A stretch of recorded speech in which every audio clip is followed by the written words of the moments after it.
believe it or not, I think the Jets should cut a player who was just named to the Pro Bowl and All-Pro teams. It might sound crazy, but I'll explain to you why it's the right move today on the Locked On Jets podcast. You are Locked On Jets, your daily New York Jets podcast. Part of the Locked On Podcast Network, your team every day.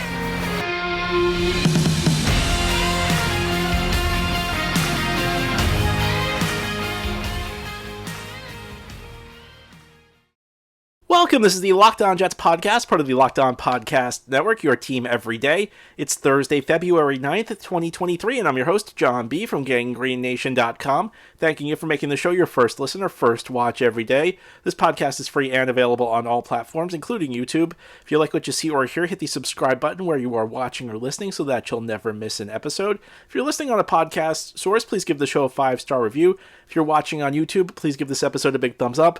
These things help the podcast out and help other Jets fans find Locked On Jets. And today's episode of Locked On Jets is brought to you by LinkedIn. LinkedIn Jobs helps you find the candidates you want to talk to faster. Post your job for free at linkedin.com/LockedOnNFL. Well, we continue to move towards the offseason, the official beginning of the offseason. Of course, it's been the offseason for the Jets for about 4 weeks, and the Jets have some work to do. The team is currently over that cap, so the Jets are going to have to clear out cap space just to become compliant with the salary cap. And today we're going to look to the defensive side of the ball. We did this the other day on the offense. I gave you 3 candidates to be cut who could help the Jets clear cap space. Now today I'm going to talk about some of the candidates who could be cap casualties this year for the Jets as they try and not just become cap compliant, but clear out enough space that they can make some offseason moves. Because we know that they want to bring in a veteran quarterback. They've already told us that. That's going to cost some money. So the Jets have to clear out quite a bit of cap space. Now, I'm going to begin by saying something controversial, because this is a player who was just named to the Pro Bowl and the All-Pro team. And that player is C.J. Mosley. And I'm going to tell you that I think the Jets should move on from C.J. Mosley. And a big part of it is financial. The Jets signed C.J. Mosley in 2019. If you're a longtime listener, you know that was a point in time where I was very unhappy with the direction of the franchise. That was the end of the Mike Maccagnan era. And I was very unhappy with this signing when the Jets made it. And it was not at all about the player, who, at the time they signed him, was an excellent player. It was more about the priority, because the Jets did not really desperately need a linebacker, or maybe even if they needed a linebacker, they did not need it more than a pass rusher, or a corner, or an offensive lineman. And that's what the Jets prioritized linebacker over all of these other areas. And I don't need to tell you how it's gone. It has not gone well. C.J. Mosley has not lived up to the contract the Jets gave him. It's not all his fault. He suffered a serious injury his first game that essentially ended his first season. And he was playing a great game, by the way. You know, that first game he played with the Jets, he was phenomenal. He may have been the best player on the field against the Buffalo Bills, Week 1, 2019. 2020, he opted out. Yeah, he opted out. There was a global pandemic. Not his fault. 2021, he came back, and things were okay. This year, I think, again, he was okay. He was named to the Pro Bowl. He was named to the All-Pro team. I think that was based more on reputation than it was his actual play. And I think, in 2021, he was actually named the MVP by his teammates. I think one thing you can say for Mosley is he's clearly a very respected guy in the locker room. He's been named team captain every year he's been with the Jets and voted by his peers as the team captain. Guy is respected enough across the league that he was given these honors. He was given a Pro Bowl honor. He was given a spot on the All-Pro second team this year. And listen, I mean, I don't care what you say about C.J. Mosley. All-Pro second team. That means he's one of the 6 best linebackers in the NFL. I'm sorry, he's just not one of the 6 best linebackers in the NFL. He's not a bad player, but he makes too much money. Now let's talk about the cap implications of cutting Mosley. So if he's cut before June 1st, the Jets save about $6.5 million against the cap. I think it's reasonable to expect that the Jets could find a player of comparable quality for less than $6.5 million. If he's cut after June 1st, the Jets actually create $17 million of cap space. And post-June 1st cuts, because of the way the NFL rules work, if you cut a player after June 1st, you can spread out the dead money hit over multiple seasons. So cutting Mosley after June 1st, $17 million in cap savings, that that sounds like a pretty attractive move to me. It's not that Mosley can't play. It's that he just is not worth the cap hit the Jets are going to give him. And I go back to my original views on the signing. I had an issue not so much with the player, but the amount of money the Jets gave him and the lack of and the prioritization of the linebacker position. And it has not worked out. And part of the reason I think it hasn't worked out, once we get past those first 2 years, the last 2 years Mosley's been okay. I don't think he's been quite the player he was in Baltimore. I just don't think he's a great fit for Robert Saleh's system. Saleh's defense, you need linebackers who are more rangy, guys who can go more sideline to sideline. And of course, Mosley, notably, he made a point of this. He actually dropped some weight before the 2021 season so that he could play faster. I don't know if it's really worked. I mean, in Baltimore, it always seemed to me like Mosley was more adept at playing the run. He was kind of a thumper, a guy who could shed blocks. He's more of what you'd call, 4-3 versus 3-4 defense is kind of a distinction of the past, but he reminded me more of like a typical 3-4 type linebacker, and those are the guys who are a little bit bigger, guys who play the run really well, guys who get off blocks, because you don't really you essentially have to you don't have your linemen protecting you as much as you do in a defense with 4 defensive linemen, whereas Robert Saleh's defense is more predicated on rangy linebackers. In fact, the Jets, Saleh's first year, they drafted a couple of safeties on the third day of the draft and tried to convert them to linebacker, and that tells you a lot about what they want out of the linebacker position. They want guys who can cover a lot of ground, guys who can get to the football, guys who don't necessarily need to be as big or as strong, and it's just not Mosley's game. He's tried to adapt, but I think he'd be better off in a system more conducive to his skill set, though, and I just don't think he's the right fit for the Jets. When we talk about linebackers for this team, I mean, that's one of the weaknesses. On the defensive side of the ball, there are 2 weaknesses for the Jets. There's linebacker and there's safety. And those are pretty pronounced weaknesses for this football team. And part of it's they just don't have anybody who can cover tight ends. And they don't really have anybody who can cover good pass-catching running backs. And even in his best days in Baltimore, that was not Mosley. And at the salary he's taking up, you really need him to be able to do that. It's not so much the player, it's just the fit. I don't think it's worked out. And again, it's nothing. Listen, I actually really like C.J. Mosley. A couple of years ago, he was kind enough to stop by the Locked On Jets podcast. He was a phenomenal interview. Great guy. Really just one of the best people I've ever interviewed. So this is nothing personal. I mean, on a personal level, that was the only time I've ever interacted with him, but he was just great. He was gracious. He was, he gave great answers to my questions. So it's nothing personal. It's just, I don't see where the Jets this offseason, where they need to open up all this cap space and they have these weaknesses, can afford to keep C.J. Mosley at anything close to the cap number he's at. And that's one of the weird things about the Jets over the last 5 to 6 years is when Mike McCagnon was the GM, it seemed like his first priority every offseason was to spend big at linebacker. The Jets threw a lot of resources into the linebacker position, even though they ran defenses under Todd Bowles and Greg Williams that were not really predicated on linebacker play. Now Robert Saleh's here. Linebacker is a much more important position, in my view, in Saleh's system than it was under Bowles's or Williams's. And the Jets don't really care about linebacker. They're not really focused on bringing in guys who can improve the roster, and they've been set with Mosley. Now, I don't think the Jets are going to move on from Mosley. I think they should. I don't think they're going to. I think they like Mosley. I think if anything, his deal maybe gets restructured and they push some of the cap hit down the road. But I think the Jets should move on from Mosley. I think that this is a guy who's not a bad player, but maybe not the right fit for this team. Now, I had you on the Locked On Jets podcast. I'll talk about another guy who's a good player. I just don't think he's worth the money the Jets are going to pay him, and that's Carl Lawson. He's another guy who could be on his way out because of cap reasons, and we'll talk a little bit more about him as we continue this Thursday episode of the Locked On Jets podcast. This episode of Locked On Jets is brought to you by LinkedIn Jobs. As a small business owner or hiring manager, you know that success in 2023 all depends on the team members you surround yourself with. That's why you've got to check out LinkedIn Jobs. With LinkedIn Jobs, you can hire qualified candidates more efficiently by matching open roles with people who have the skills, values, and experiences to help you achieve your goals. Jets have plenty of holes to fill their offseason. Maybe they should look to LinkedIn Jobs. LinkedIn Jobs helps you quickly attract qualified candidates to your open jobs with targeting tools.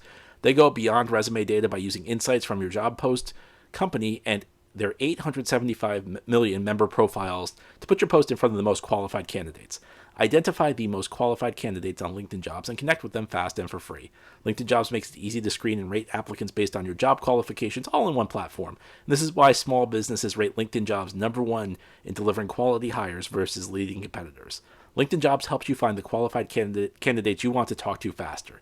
Post your job for free at linkedin.com/LockedOnNFL. That's linkedin.com/LockedOnNFL to post your job for free. Terms and conditions apply.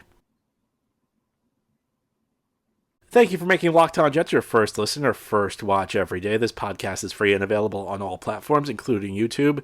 Today we're talking about players on the defensive side of the ball the Jets could look to cut for cap space this offseason. We've already talked about C.J. Mosley. Let's talk about another player the Jets signed in free agency a few years ago. That was Carl Lawson, who was one of the big signings in the 2021 offseason. His first year, unfortunately, really did not happen because he suffered an injury in preseason that cost him the full 2021 campaign. It was in a joint practice with the Green Bay Packers. Came back in 2022 and had a decent season. I just think the money is too much for him right now. If he's on the team in 2023, he will cost $15.7 million against the salary cap.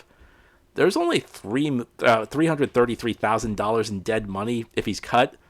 So you open up about $15.4 million in cap space if Lawson's not on the team anymore. And again, it's not so much that Lawson's a bad player. It's just the Jets need so much. And there are only so many mechanisms this team has to find cap space.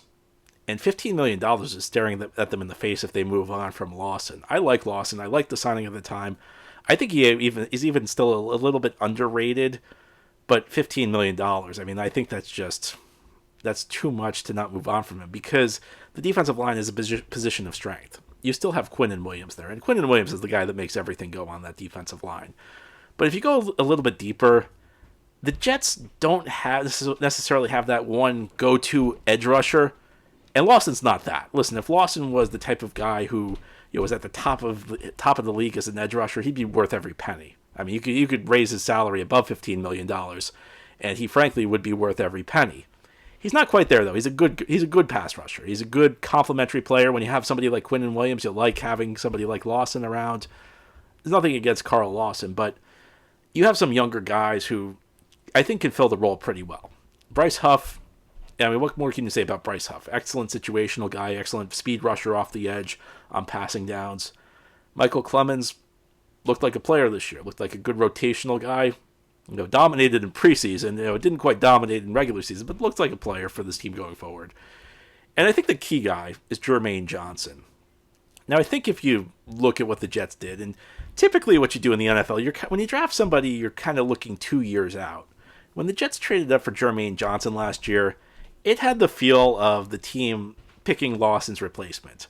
And what do? Well, the first year, you never want to expect too much out of a rookie. Now, if you get a great contribution out of a rookie, you're delighted. I don't think you ever want to expect too much out of a rookie, though. So I think what the Jets did was they drafted Johnson. They said, you know what, we're going to ease him into this thing. We'll give him some snaps. He'll be a rotational guy. And then with an eye towards 2023, that's when he replaces Lawson. And I think that the Jets probably had their eye on this offseason from the cap standpoint as well, knowing that it was going to be very difficult to bring Lawson back at that $15 million cap number. Could the Jets cut his salary? I mean, I think it would be a tough thing to ask. You talk about restructuring the deal. Now, they could add what are known as void years to his contract, which essentially would not change the length of his deal. He'd still be a free agent after the season, but you could push some of that $15 million in cap hit to future years. I guess that's an option. But, I mean, I think part of the challenge is a player like Lawson, who's a good player, the Jets don't have a ton of leverage here. Because if he hits the open market, I would imagine he'd get at least $15 million. That's just the way things work. There is a finite supply of quality pass rushers in this league who are available. Most of the good guys never hit the open market. So unless the Jets want to extend Lawson, I think they might have a tough time getting him to renegotiate his deal. People always talk about restructuring your deals. It's not impossible, but it's more difficult to restructure in the final year of a contract because typically what you're doing when you restructure, you're lowering the player's cap hit this year in exchange for raising it in future seasons.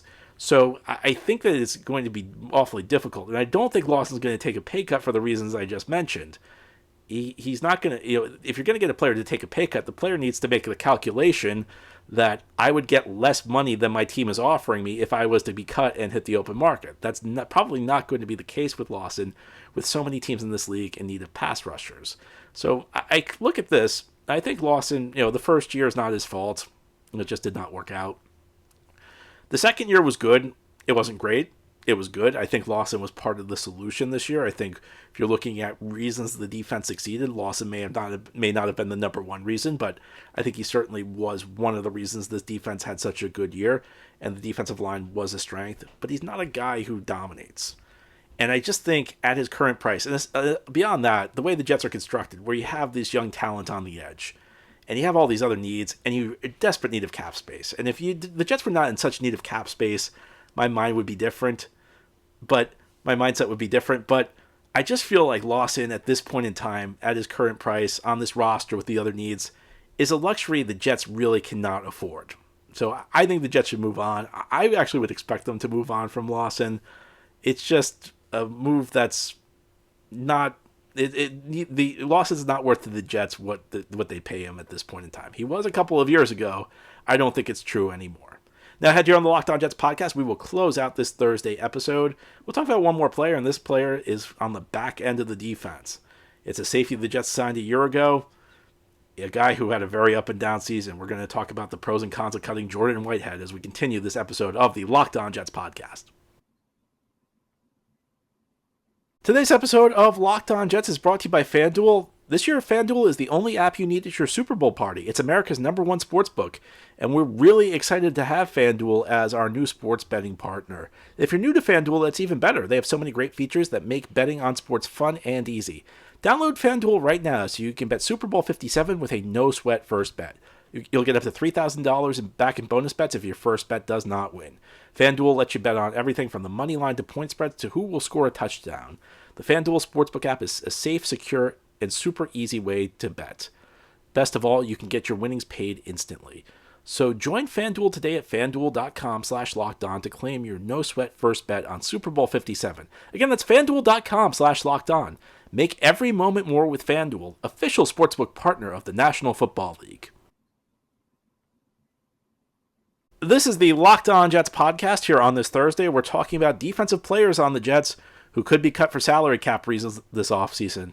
We've talked about two of the three levels of the defense. We've talked defensive line. We've talked linebacker. Let's talk about the secondary now.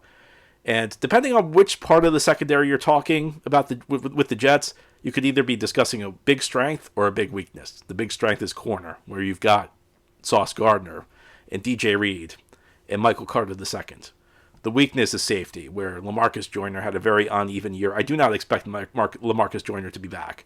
The question is whether you make a full change at safety, because Jordan Whitehead you could go either way on, and I think the Jets could go either way on him. Here's the situation with him. If he's on the team, his cap number is about $10.2 million. If he's cut, it's only about $3 million in dead money. So you're talking about savings of around $7.2 million for Whitehead. I feel like you should be able to find a better safety for $7.2 million. Safety is one of those spots where even you get to like June, there's always some credible guy available waiting to be signed. My views on the Whitehead signing are kind of complex because the Jets tried to get Marcus Williams last year, and Williams ultimately signed with the Baltimore Ravens. If you look at the timing of how it went down, and you look at the money that was involved, it kind of felt like the plan B for the Jets was instead of Williams, they split the money and they signed Whitehead and DJ Reed together. To be honest with you, I think it may have worked out because DJ Reed ended up being so good. Sometimes you get lucky, and I think Marcus Williams is an excellent safety. In fact, he was a guy, maybe he was my number one target last offseason, but looking back on it, if I could have DJ Reed instead of Marcus Williams, corners are usually more important than safety, so I think I'd have to take it. The downside is you're clearly worse at safety, and Whitehead is just very inconsistent, not a great tackler, not a great guy as a deep safety. He had a lot of hiccups, had a few moments. He had a few big plays. There were some very good games, but he's just too inconsistent at that position. And that's a position where I don't think you appreciate consistency, but bad play you notice. And that's true for a lot of safeties. I mean, you always have your Jamal Adamses of the world where they're making plays near the line of scrimmage and they're a constant presence and you notice when they're playing well. But most safeties are just the steady type. The guys who play really well, they're just more steady in the back of a defense. And part of their greatness is that you don't notice it because they're not messing up. And at safety, you notice it when they mess up because it's usually a big play. In many plays, the safety's job is to prevent a bad play from turning into catastrophe. And the Jets, for as much good as they did on defense this year, there were too many plays that their safeties turned into catastrophes. I mean, there's a play against Cincinnati week 3 with Tyler Boyd, which turned a routine play into a touchdown. It was awful. And that was one of the most egregious ones, but there were just too many times there where the safeties weren't in position, where they were not where they needed to be, and there are not many great cover guys. They don't have great cover guys at this position. And I'll go back to what I said about C.J. Mosley. The Jets are not great at covering tight ends. They're not great at covering running backs, and those are the spots where you need linebackers and safeties. And I don't think the Jets need to totally overhaul their linebacker and safety positions. I mean, it would be nice because they don't really have a whole lot there right now. But I think more than anything, they just need one guy. They need one guy who can range the entire field and make plays, a guy who can clean up messes, a guy who can cover running backs and safeties. If they just had one and you added that to the defensive line and those corners, you'd really have something on this defense. I don't think Jordan Whitehead's that guy. I don't think this signing really worked out that well, unlike, say, DJ Reed. And I think that, for me, I think I'd move on. Will the Jets move on? I don't know. And I think the other thing is that if they're going to get another safety, I don't think they can go with the safety duo this small again. Because, Whitehead and Joyner were just a really small duo. I think you got to get somebody who's tall who can match up physically with tight ends if you're going to bring Whitehead back. Now, I think like Mosley, it would be a bit of a surprise if the Jets moved on because I think the coaching staff likes Whitehead. I think they maybe like Whitehead a little bit more than they should. So I would be surprised. But, I mean, I look at this and I say, if you can't do better than Jordan Whitehead for around $7 million, I think something's wrong because there should be somebody available. This is a spot where there are bargains to be found. There's always, teams don't really prioritize safety for the most part, which means that there's typically more supply than there is demand. And that's not true of most positions. This is one of those positions where you can fill it on the cheap very effectively. And I don't think the Jets are in a position where they should have to rely on Jordan Whitehead. Will they? That's another story. I can't answer that. And I think they probably will lean towards keeping him. But that's all for today's episode. This has been the Locked On Jets podcast, part of the Locked On Podcast Network. Your team every day is our motto. As always, if you enjoy the show, hit the subscribe button where you're watching or listening so that you'll never miss an episode. If you're listening on a podcast source, please give the show a 5-star review. If you're watching on YouTube, please give this episode a big thumbs up. These things help the channel out and help other Jets fans find the podcast. Have a great Thursday, everybody. We'll be back tomorrow to close out the week.